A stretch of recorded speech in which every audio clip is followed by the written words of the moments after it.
नमस्कार।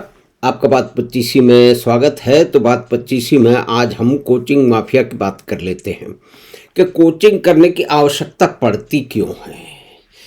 क्या कारण है कि अभिभावक और विद्यार्थी सब ये समझते सोचते हैं कि हमें एक्स्ट्रा हेल्प चाहिए, किसी निपुण अध्यापक की मदद चाहिए, कोचिंग चाहिए, फोकस्ड स्टडी चाहिए, ताकि हम कोई कंपटीशन जो है उसके अंदर हिस्सा लेकर के मैं सफल हो पाए। तो पहली तो बात यह है कि जैसी कोचिंग इस देश में चलती है, भारत में चलती है, जिसको कहते हैं कि 60,000 करोड़ से लेकर के 1,20,000 करोड़ करोड़ रुपए का ये एक व्यापार है। तो डिमांड एंड सप्लाई की बात में डिमांड है एफिशिएंट पढ़ाई की, ऐसी पढ़ाई की जिससे विद्यार्थी और उसके अभिभावक हमें ये समझें कि हमें जो पढ़ाया जा रहा है वो बिल्कुल सही है और हम उसके सहारे पे अगर बच्चा ध्यान दे तो वो कोई भी कंपटीशन में अपनी तैयारी करके जा सकता है स्कूल की मदद से। लेकिन ऐसा है नहीं, क्योंकि प्राइमरी और सेकेंडरी एजुकेशन का बेड़ा गर्क इस देश में बहुत पहले से हो चुका है।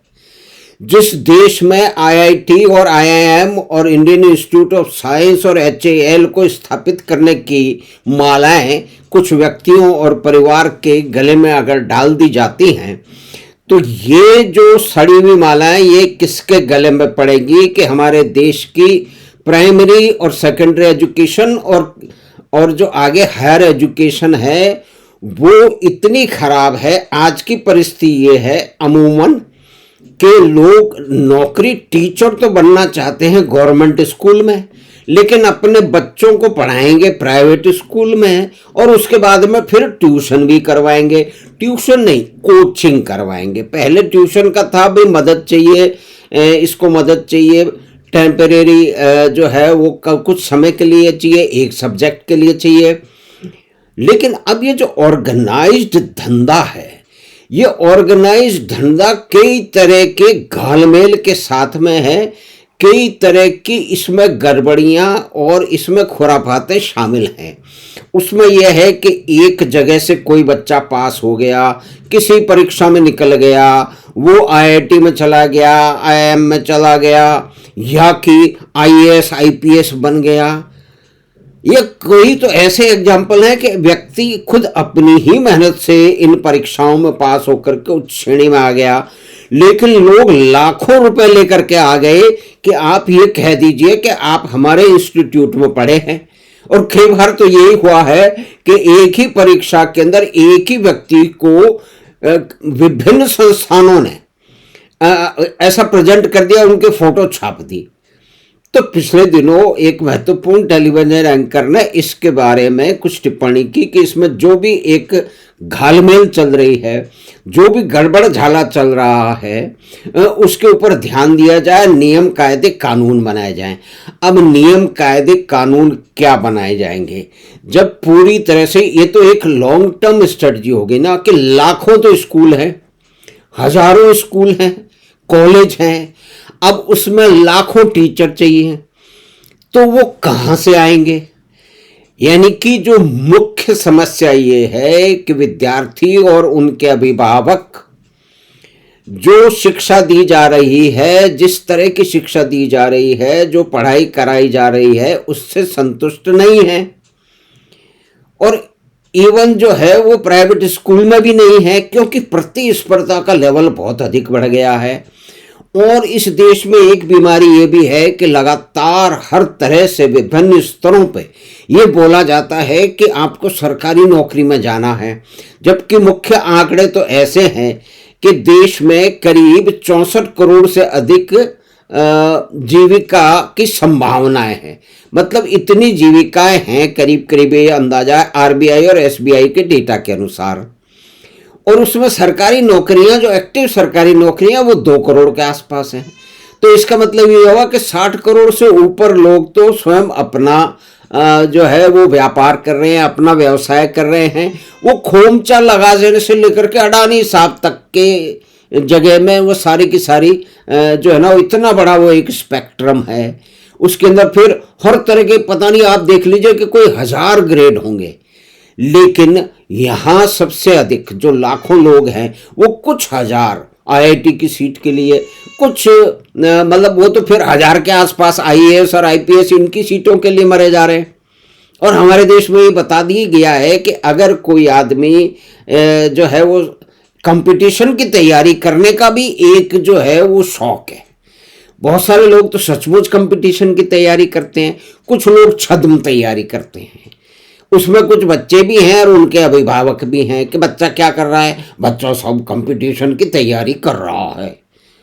तो ऐसा बताया जाता है कि भाई ये तो या तो आईआईटी में घुस जाएगा या कोई आईएएस आईपीएस बन जाएगा वगैरह वगैरह। तो इस तरह के एक भ्रम की स्थिति में विद्यार्थी खुद भी, अब कई जो है वो कोचिंग के जो बच्चे जाने जाते हैं, उनसे कोई बात हुई है, जो कोचिंग करवाते हैं उनसे भी कभी कभार, और फिर देखने सुनने को मिलता है कि कोचिंग का हब बन गया है कोटा। अब नया हब भी राजस्थान में सीकर बन गया है।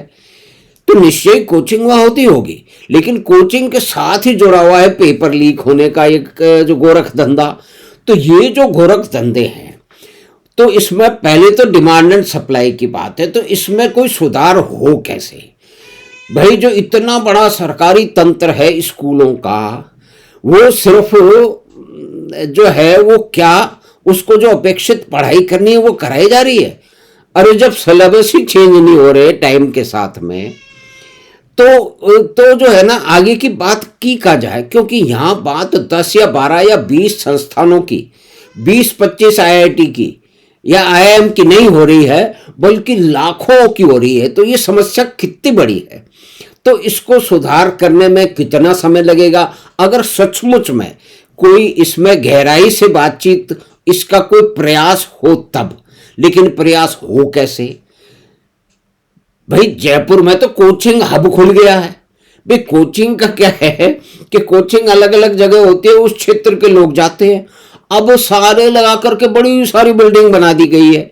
इसका मतलब ये है कि सरकारें भी कुल मिला के मान चुकी हैं कि हमारी जो सरकारी मतलब जो शिक्षा है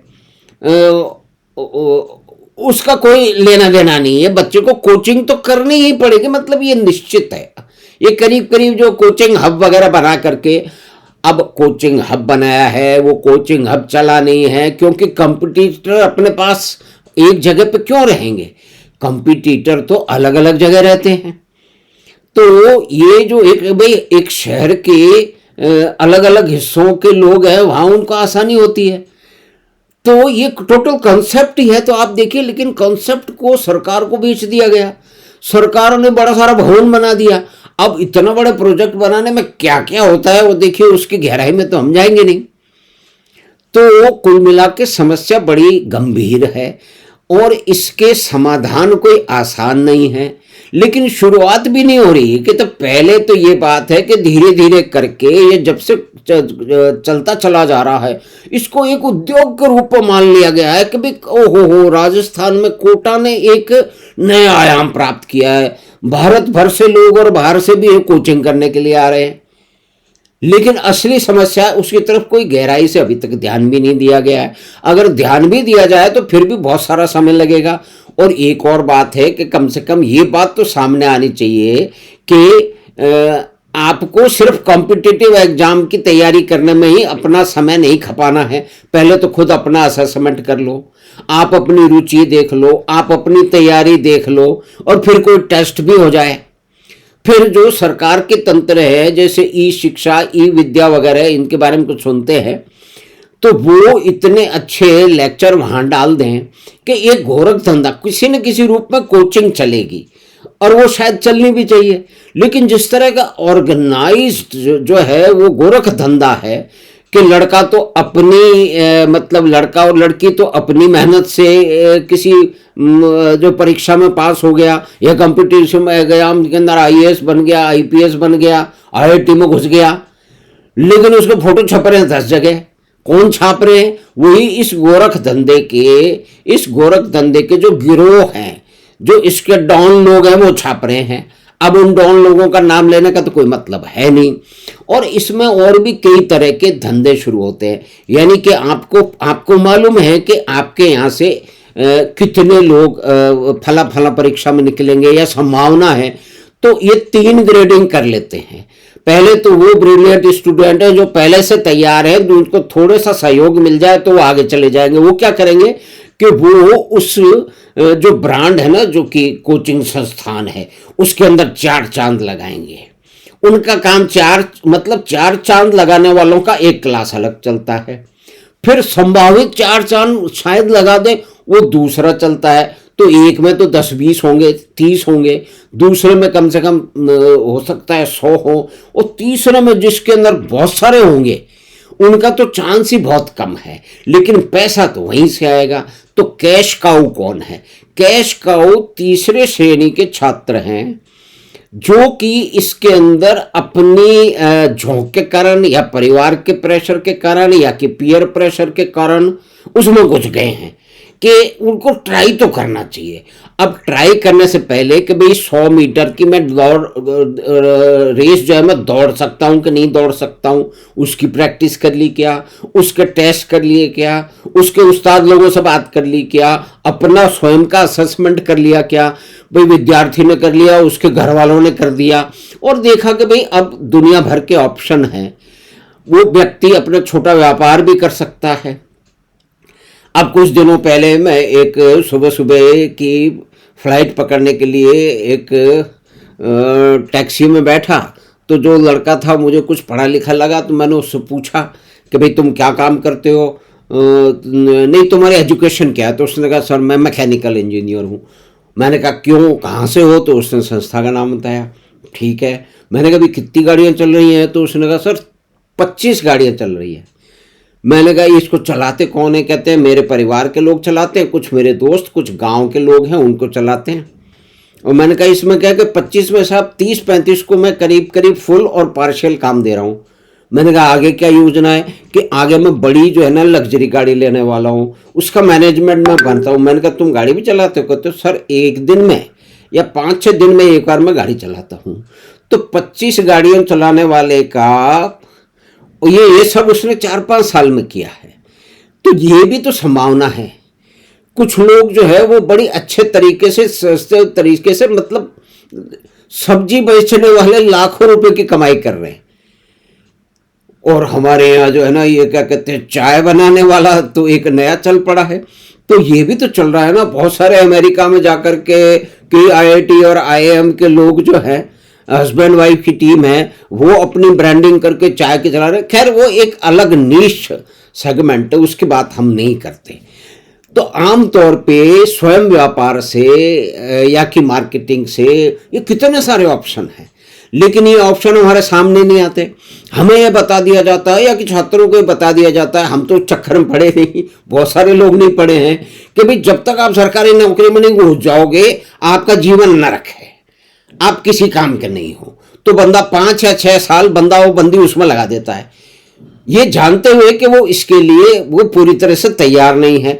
लेकिन मान लीजिए फिर भी उसकी इच्छा है, कोशिश कर रहा है, 5 साल अपने व्यर्थ करके, अपना समय व्यर्थ करके, परिवार का पैसा जो सीमित धन और संसाधन है उसको व्यर्थ करके, फिर उसको समझ में आता है कि छोड़ दो यार, ये अपने बस की बात नहीं है। लेकिन इतना ही नहीं होता, मनोवैज्ञानिक रूप से वो एक डिफीटिस्ट सिचुएशन में आ जाता है कि मेरे में कुछ कमी है, मैं IAS नहीं बन पाया, मैं IIT में नहीं घुस पाया, वगैरह वगैरह, या मैं सरकारी नौकरी नहीं ले पाया।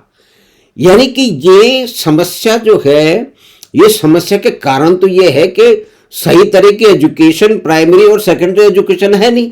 उसको सुधारना एक बहुत ही हिमालय पे चढ़ने से भी कठिन कार्य है, क्योंकि एक साथ तो सुधरेगी नहीं। कि भाई जब 60-70 साल में किसी चीज का कबाड़ा हुआ है तो वो ठीक होने में 10-20-30 साल लगाएगी, लेकिन उसका आरंभ तो हो। लेकिन सबसे पहले तो इसके अंदर ये जो गोरख धंधे के अंदर जो पागलपन शामिल है कि लाखों लोग हर परीक्षा में बैठ रहे हैं, उस पे तो लोगों का समय बचाया जा सकता है, लोगों को एक सही डायरेक्शन दी जा सकती है।